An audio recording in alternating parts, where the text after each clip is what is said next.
உயிர் உலகின் வகைப்பாட்டில் ஃபஸ்ட்டு பார்க்குறது வந்து தியோப்ராஸ்டஸ். இவர் தான் ஃபாதர் ஆஃப் பாட்னி, தாவரவியலோட தந்தை. இவர் என்ன பண்ணுறாருன்னா புற அமைப்பு பண்போட அடிப்படையில் பிரிக்கிறாரு. புதர்ச்செடி, சிறுச்செடி இந்த மாதிரிலாம் பிரிக்கிறாரு. அடுத்து பார்க்க போகிறது வந்து இம்பார்ட்டண்டான ஒன்று. 2 பெரும் பிரிவுகளாக பிரித்தவங்க யாருன்னா கார்ல் லின்னியஸ்.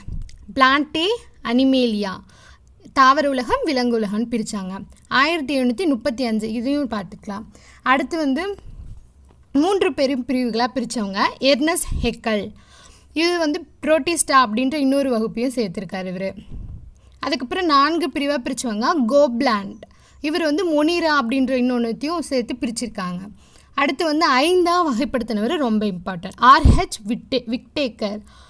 இவர் வந்து 1969 தான் 1969 தான் இந்த மாதிரி பிரிச்சிருப்பாங்க. மொனீரா, புரோட்டிஸ்டா, பூஞ்சைகள், பிளான்டே, அனிமேலியா 5 வகுப்பாக பிரிச்சிருப்பாங்க.